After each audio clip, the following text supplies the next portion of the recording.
Hello viewers, this is me Shaun Ajmer. Welcome back to my YouTube channel. আর আজকে আপনাদের সাথে চলে আসলাম আর একটা নতুন ভিডিও নিয়ে।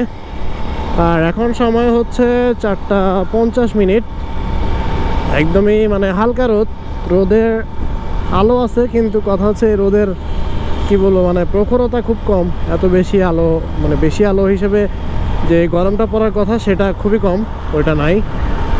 আর আজকে মূলত আপনাদের সামনে কথা বলতে আসছিলাম কিছু জিনিস নিয়ে, যেগুলো হচ্ছে আমরা না জানলে আমরা বিপদে পড়তে পারি। বাইকাররা, নতুন বাইকার হিসেবে এগুলো অবশ্যই জানতে হবে, মাথায় রাখতে হবে যে কোন জিনিসগুলো করতে পারবো আর কোন জিনিসটা করতে পারবো না। এই যে দেখেন এখানে জাস্ট আমি এটাই চিন্তা করে আপনাদেরকে বলি যে এখন যেটা আমি পার হলাম, আমি তো এখানে 100 স্পিডে পার হইতে পারবো না, বা 60 দিয়ে আমি 60 স্পিডেও যেতে পারবো না। আমাকে এখানে সর্বনিম্ন 20 স্পিডে থাকতে হবে, যেহেতু এটা ক্রসিং রাস্তা পার হচ্ছে।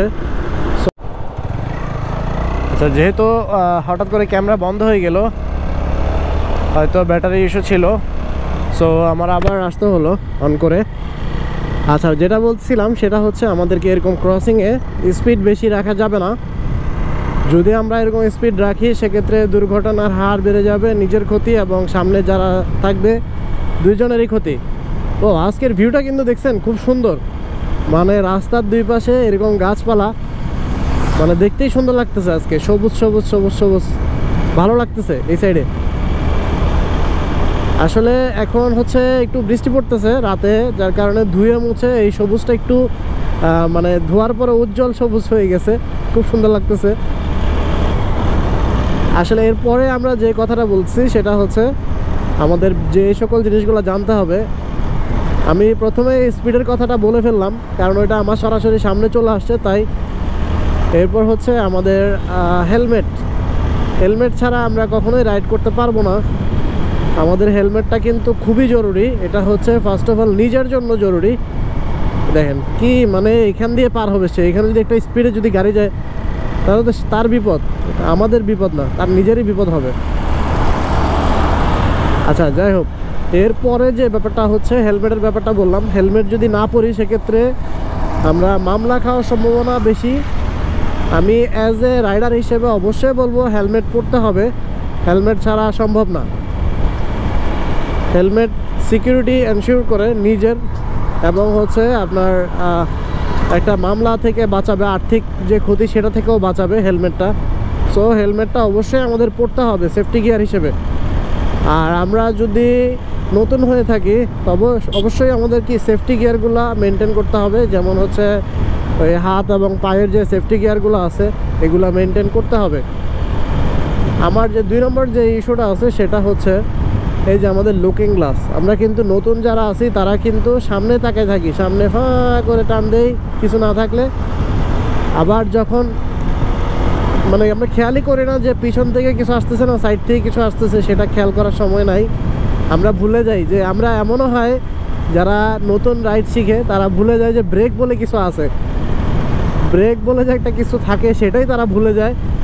সো ওই জিনিসটা করা যাবে না। আমাদের লুকিং গ্লাসটা অবশ্যই খেয়াল করতে হবে। লুকিং গ্লাসটা কিছুক্ষণ পরপর হইলেও আমাদেরকে খেয়াল করতে হবে, কারণ হচ্ছে একটা গাড়ি যখন সাইড দিয়ে আপনাকে ক্রস করবে, আপনি হয়তো নিজের অজান্তেই চলে যাবেন সাইড কাটতে। আপনার সামনে একটা গাড়ি থাকলে তখন আপনি সাইড কাটার জন্য কিন্তু পাশে যাওয়ার চেষ্টা করবেন ডান সাইডে। তখন যদি একটা বড় গাড়ি যায় সেক্ষেত্রে কিন্তু একটা বিপদ ঘটে যাবে। এই যে এই সিচুয়েশনটাতে আমি আগে দেখলাম আমার পিছনে কিছু আছে কিনা, এরপরে কিন্তু আমি সাইড হয়েছি। ও আজকে কিন্তু সাগরেও প্রচুর পানি আর হচ্ছে মানুষজন আসছে, সি বিচে আসছে। এটা তো নতুন একটা বিচ হয়েছে মনে হচ্ছে এই সাইডে রাস্তার ওই পারটাতে। আচ্ছা, এরপর যে বিষয়টা হচ্ছে আমাদের সবসময় খেয়াল রাখতে হবে, আমি এইখান থেকে আমাদের ওই লাস্ট যতটুকু চোখ যায় আমার ততটুকু সচেতন থাকতে হবে। ওই যে ওই মানুষটা যেটা দেখতেছি ও এখন কি করতে যাচ্ছে ওটা আমাকে খেয়াল করতে হবে। ওর ইন্টেনশনটা কি, ও কি থাম করে দৌড় দিয়ে পার হয়ে যাবে রাস্তা, নাকি সে রাস্তা একদিকে দাঁড়াবে, এই ইস্যুটা কিন্তু আমাকে মাথায় রাখতেই হবে। কারণ হচ্ছে তাকে যদি আমি ফলো করতে না পারি, আমার চারপাশে যদি আমি ঠিকমতো ফলো করতে না পারি, তাহলে কিন্তু আমার স্পিডের সাথে হচ্ছে আমার ব্রেকিং যখন করব কন্ট্রোলিংটা কখনোই মিলবে না, আমার হাতের বাইরে চলে যাবে আমার বাইকটা। সো এই জিনিসটা করা যাবে না কখনোই। ও আজকে আমি অনেকদিন পরে আসলাম এই সাইডটাতে, রাস্তা খুব সুন্দর লাগতেছে খুব। ও ও কি সুন্দর ভিউ দেখেন, বাও। এদিকে ক্রসিং নাই কিন্তু তারপরে রাস্তা পার হচ্ছে ইজিলি মানুষ। এরপর হচ্ছে আমাদের যে বাইকের ডকুমেন্টগুলা, সেগুলো হচ্ছে অবশ্যই আপ টু ডেট রাখতে হবে যখন আমরা অ্যাজ এ নিউ রাইডার হিসেবে বের হব। আমাকে অনেকে প্রশ্ন করছেন যে ভাইয়া লার্নার দিয়ে কি বের হতে পারবো, মানে মেন এরিয়াতে বা সিটিতে চালাইতে পারবো কি না। আমি বলবো অবশ্যই না, চালাইতে পারবেন না। কারণ হচ্ছে আপনি যখন বের হবেন, তখন যখন আপনাকে পুলিশ বা সার্জেন্ট দাঁড় করাবে, তখন আপনার চেক করবে ডকুমেন্টগুলো। ডকুমেন্ট চেক করলে যদি দেখে যে লার্নার দিয়ে আপনি চালাচ্ছেন লাইসেন্স, তখন কিন্তু আপনাকে মামলা দিবে। এটা নিঃসন্দেহে মামলা দিবে, কারণ হচ্ছে লার্নার দিয়ে ড্রাইভ করা যায় না। আপনাকে স্মার্ট কার্ডটা পাইতে হবে, অথবা আপনার যেই কপিটা আপনাকে দেয় ব্যাংক জমার পরে যেটা দেয় সেটা হইলে তাহলে আপনি পারবেন। আর এখন তো খুব ইজি হয়ে গেছে, 7 দিনে মোটামুটি কমপ্লিট হয়ে যায়। আর এখন আর আগের মতো সময়টা নেয় না ড্রাইভিং লাইসেন্সের ক্ষেত্রে। সো এটা খুবই ইজি, এটা আমাদের মাথায় রাখতে হবে, লার্নার দিয়ে হবে না। এরপরে হচ্ছে আমাদের গাড়ির যে আরেকটা ডকুমেন্ট, গাড়ির ডকুমেন্ট, সেটা হচ্ছে অ্যাকনোলেজমেন্ট পেপার অথবা স্মার্ট কার্ড, গাড়ির স্মার্ট কার্ডটা সেটা সাথে রাখতে হবে। এরপর হচ্ছে ট্যাক্স টোকেন, আমরা যে ট্যাক্স টোকেনটা আমাদেরকে দেওয়া হয় ট্যাক্স টোকেন, সেই ট্যাক্স টোকেনটা আমাদের সাথে রাখতে হবে এবং সেটা অবশ্যই আপ টু ডেট হইতে হবে। এক্সপায়ার্ড হলে সেটা কিন্তু হবে না, তখন কিন্তু মামলা ঠিকই দিয়ে দিবে। আর এই জিনিসগুলো 3টা জিনিস আমাদের অবশ্যই সাথে সাথে রাখতে হবে যখনই আমি রাইডে বের হব। 3টা জিনিস ছাড়া কখনোই বের হওয়া যাবে না। এক হচ্ছে লাইসেন্স, ড্রাইভিং লাইসেন্স, 2 নাম্বার হচ্ছে স্মার্ট কার্ড গাড়ির, 3 নাম্বারটা হচ্ছে ট্যাক্স টোকেন। এই 3টা জিনিস থাকলে তাইলে আমি বের হইতে পারবো। এরপর হচ্ছে আমার হেলমেট ছাড়া বের হওয়া যাবে না। আর এরপর হচ্ছে আমাদের, আমি আরেকটা বিষয় বললাম, সেটা হচ্ছে লুকিং গ্লাস। যখন আমরা ক্রস করব বা টার্নিংয়ে ঘোরাবো, গাড়িটা ঘোরাবো, তখন কিন্তু অবশ্যই লুকিং গ্লাস দেখে পার হইতে হবে। এই জিনিসগুলা করা মানে ভুললে কখনোই সম্ভব না রাইড করা। এই যে আমার সামনে একটা গাড়ি, এরকম গাড়ি দেখলে আপনারা অবশ্যই কি করবেন, মানে ওই গাড়িটাকে আগে সুযোগ দিবেন। আর আপনার যদি সুযোগ থাকে তাহলে আপনি বের হয়ে যাবেন টান দিয়ে, সিম্পল। দেখেন বাচ্চারা কতটুকু রিস্কে সে দাঁড় করে রাখছে শুধু এটা। ও আজকে ওয়েদারটা এত ভালো লাগতেছে, মানে আমিও ভাইজরটা নামাই দিছি। আর হচ্ছে খুব সুন্দর লাগতেছে এই সাইডের ভিউটা আজকে।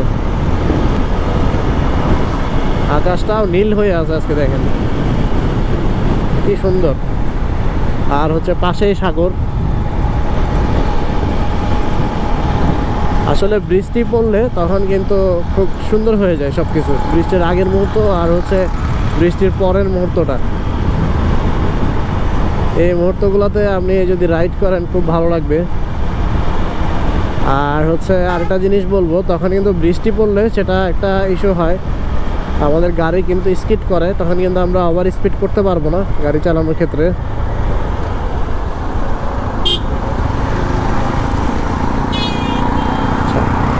আমাদের রাইডারদের আরেকটা জিনিস মাথায় রাখতে হবে, আমাদের স্পিড লিমিটটা মাথায় রাখতে হবে। যেমন এইখানে যদি কোথাও লেখা থাকতো সর্বোচ্চ গতিসীমা 60 কিলোমিটার, তাহলে আমি 60-এর উপরে কিন্তু উঠাতে পারবো না।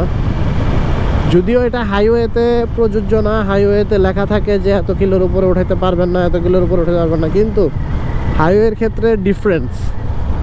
কারণ হচ্ছে হাইওয়ে রাস্তা আপনি যদি আস্তে আস্তে চালান, রাইড করেন, কখনোই আপনি মেনটেন করতে পারবেন না হাইওয়ে রোডে।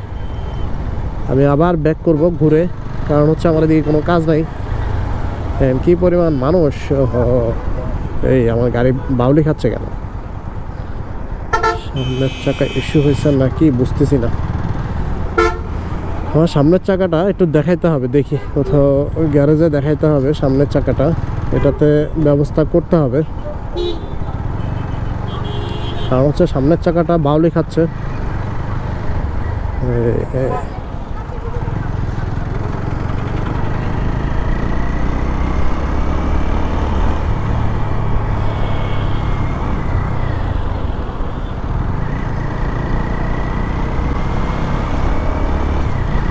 আচ্ছা, স্পিড লিমিট যেটা হচ্ছে এখানে আপনি স্পিড লিমিটটা মেনটেন করে চলতে হবে সিটির ভিতরে। হাইওয়ে রোডের মধ্যে আপনি ঢাকা চিটাগাং রোডে যদি আপনি 50 স্পিডে চালান গাড়ি, সেক্ষেত্রে আপনাকে দেখবেন যে ভর্তা বানাই দিয়ে চলে গেছে পিছন থেকে আরেকটা গাড়ি এসে, সেটা কিন্তু কখনোই সম্ভব না।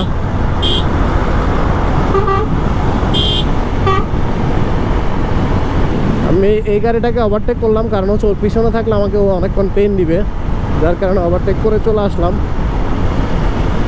আজকে যেহেতু ফ্রাইডে, যার কারণে অনেক মানুষ, আর আমি ওই সাইড থেকে যখন সাগরের ভিউটা দেখতেছিলাম তখন আমার এই সাইডে আসতে ইচ্ছা করতেছিল খুব বেশি, তাই আমি এই সাইডে চলে আসছি।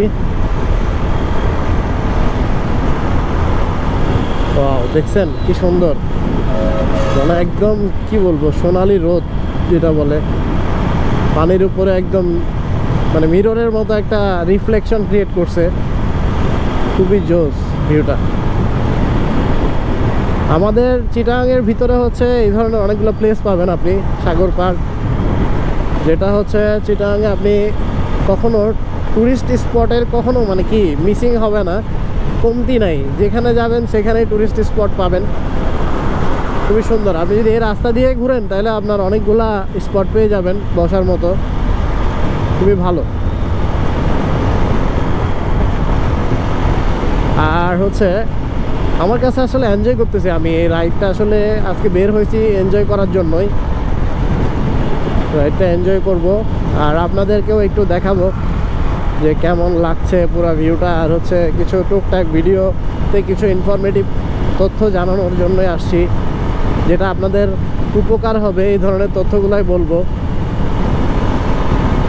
আর একটা ইনফরমেশন শেয়ার করি, গতকাল না গত সপ্তাহের দিকে আমার হচ্ছে ওভারফ্লো হচ্ছিল, বাইকের প্রচুর পরিমাণে ওভারফ্লো হচ্ছে। এটা হচ্ছে আমার যখন বাইক রাখি, কোনো পার্কিংয়ে রাখি বা কোথাও রাখি গাড়িটা, দেখা যায় যে আমার তেলগুলো পড়ে যাচ্ছে ওভারফ্লো হয়ে, কার্বোরেটর থেকে তেল লিক হচ্ছে, প্রচুর পরিমাণে লিক হচ্ছে। আমি তেল নিয়ে মানে পোষাইতে পারতেছিলাম না।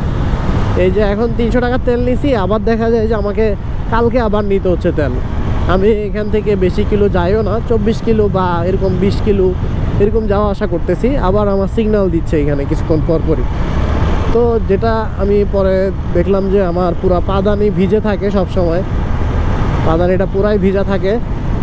মানে আমি ফার্স্টে বুঝতেই পারি নাই যে আমার তেল ওভারফ্লো হচ্ছে, এরপরে খেয়াল করলাম যে আমার প্রথমে পাদানিটা ভিজা, আমি ভাবছি এমনি হয়তো বা ভিজা, ওই বৃষ্টি পড়ছে যার কারণে একটু কেমন জানি অকটেন বললে তো একটা ব্যবসা হয়ে থাকে, সেম ওটাই হয়েছে, কিন্তু আমি বুঝতে পারি নাই আসলে ওটা অভ্যস্ত না, যার কারণে বুঝি নাই।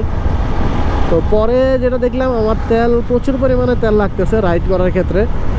তো কি করব, আমি পরে চিন্তা করলাম যে না, এইভাবে তো আসলে সম্ভব না, কারণ হচ্ছে এটা দেখাইতেই হবে, আর দেখানো ছাড়া এটা সলভ করা একদমই সম্ভব না। পরে আমি অফিস থেকে বের হয়ে তাড়াতাড়ি গেলাম হচ্ছে গ্যারেজে, আমাদের পরিচিত এক গ্যারেজে গেলাম। তো ওকে বললাম, ও পরে দেখলো যে মানে কার্বোরেটরের সমস্যা, কার্বোরেটরের একটা পিনে হয়তো সেটিংটা লড়ে গেছে, মানে খুলে গেছে, যার কারণে হচ্ছে তেলটা লিক হচ্ছে, ওভারফ্লো হচ্ছে বারবার, যেখানে যাচ্ছি সেখানেই তেলটা পড়তেছে। সো আমার পাদানিটা পুরো একদম ভিজে চুপচুপা হয়ে থাকে সব সময়। পরে আমি সে দেখলো, দেখা কার্বোরেটর খুলে টুলে, মানে আমার এই গাড়ি আমি ফ্রি সার্ভিস ছাড়া কাউকে ধরতে দেই না, কিন্তু ওই দিন আমি ধরতে দিছি, সে ধরুক, কারণ হচ্ছে আমার মানে তেলের আমি পারতেছি না ডাইরেক্ট কোনোভাবেই, এত পরিমাণে তেল যাচ্ছে, এটা আমি কল্পনার বাইরে। হয়তো পারফরমেন্স ভালো দিচ্ছে ঠিক আছে, কিন্তু তাই বলে তো আমি 20 কিলো বা 25 কিলোর জন্য তো আর এই বাইক এইভাবে তেল ঢুকাবো না। সো ওটা মাথায় রেখে আমি পরে গেলাম, যাওয়ার পরে সে আমাকে অনেক দেখে টেকে সে খুব স্মুথলি কাজটা করে দিছে। আমি তার কাছে প্লিজড, তার কাজে প্লিজড হয়ে গেছি, মানে একদম খুব ভালো লাগছে তার কাজটা। এখন আর কোনো তেল পরাপরি নাই, এখন জোস, এখন আর পাদানিও ভিজে না, কিছুই ভিজে না। সো আপনারা যেটা করবেন সেটা হচ্ছে গাড়ির যখন কোনো অ্যাবনর্মাল কিছু দেখবেন, তখন হচ্ছে গাড়িটা একটু চেক আপ করানোর জন্য হইলেও দেখেন, তাহলে হচ্ছে গাড়িটা সুস্থ থাকবে আপনার গাড়িটা। আর যদি গাড়ি সুস্থ থাকে তাহলে আপনিও সুস্থ থাকবেন, কারণ হচ্ছে রাইডাররা হচ্ছে যারা বাইক রাইড করি আমরা, তারা কিন্তু বাইকের উপরে ডিপেন্ড করে অনেক কিছু। বাইক যদি একটু খারাপ থাকে তখন তার মনটাও খারাপ থাকে, যেটা আমার হয়। মানে সারাদিন ওই টেনশনটাই মাথায় থাকে যে বাইকটা এরকম সমস্যা হইলো, এটা কিভাবে সলভ করা যায়। সো এই ধরনের একটা ইন্টেনশন কিন্তু থাকে আমাদের মধ্যে, যারা বাইকার আছি আমরা তাদের। সো আমি বলবো যে অবশ্যই আপনারা চেক আপ করাবেন, অন্তত বাইকটা একটু প্রবলেম হইলে দেখাবেন। যেমন আমার একটু আগে খুঁতখুতানি হইলো মনের মধ্যে, যে আমার সামনের চাকা যেটা আছে এটা একটু বাউলি মারতেছে কেমন জানি। সো এটা একটু দেখাবো আমি সামনে গিয়ে, হয়তোবা কোনো লিক আছে কিনা সেটা দেখাবো, দেখায় তারপরে বাসার দিকে যাব। যদি লিক থাকে তাদেরকে বলবো একটু যাতে হাওয়া দিয়ে একটা কিছু করা যায়। আর চাকার ব্যাপারটা আমি পরে একটা ভিডিও বানাই নিয়ে আসবো, আপনাদেরকে ভিডিও একটা দিব, মানে চাকার যে মেনটেন্যান্স সেটা কিভাবে করা যায় সেটা নিয়ে একটা ভিডিও দিব খুব সামনে। যদি আপনারা চান তাহলে আমি ভিডিওটা মেক করতে পারি। কমেন্ট বক্স অবশ্যই জানাবেন যে কোন রিলেটেড ভিডিওগুলো আপনারা চাচ্ছেন। আমার কিন্তু তেল এখনও একদাগ আসলে চলে আসছে, ডাউনে চলে আসছে। তেলটা ফুল করতে হবে আজকে কালকের মধ্যেই, তেলটা ফুল করে ফেলবো। আর হচ্ছে তেলটা ফুল করে রাখলে হবে কি, টাঙ্কিটা আপনার জং আসবে না সহজে, টাঙ্কিতে জং আসে না টাঙ্কি যদি ফুল করে রাখি সেক্ষেত্রে। এখানে প্রচুর পরিমাণে মানুষ। এদিকে কি হয়েছে, এখানে মানে কিছু একটা হয়েছে মনে হয়, যার কারণে হাতাহাতি পর্যায়ে চলে গেছে। যাক, এগুলো আমার টপিক না আসলে, সব দিকে মাথা না ঘামানোই ভালো। যদি বাইকার রিলেটেড কিছু হইতো তাহলে হয়তো দাঁড়াইতাম, সব দিকে দাঁড়ানোটা ঠিক না। ও আমি একটু এনজয় করি, চারপাশে একটু দেখি, খুব ভালো লাগতেছে আজকের রাইডটা। এরকম মানে পাহাড়ে আবার যাইতে ইচ্ছা করতেছে, হয়তো খুব রিসেন্ট আবার পাহাড়ে চলে যাব, আপনাদেরকে দেখাবো, পাহাড়ের ভিউগুলা দেখাবো, অনেক বিশাল উচ্চতা থেকে আপনাদেরকে দেখাবো ভিউগুলা। মানে পাহাড়ে যখন যাই খুব ভালো লাগে পাহাড়ের ভিউগুলা। আর আমার রিসেন্ট খুব যাইতে ইচ্ছা করতেছে হচ্ছে মেরিন ড্রাইভ, কারণ ওইখানে ভিডিওগুলো দেখতেছি, ভিডিওগুলো দেখে আমার আর মানে মনে সইতেছে না, কেমন জানি খুব যাইতে ইচ্ছা করতেছে মেরিন ড্রাইভের দিকে।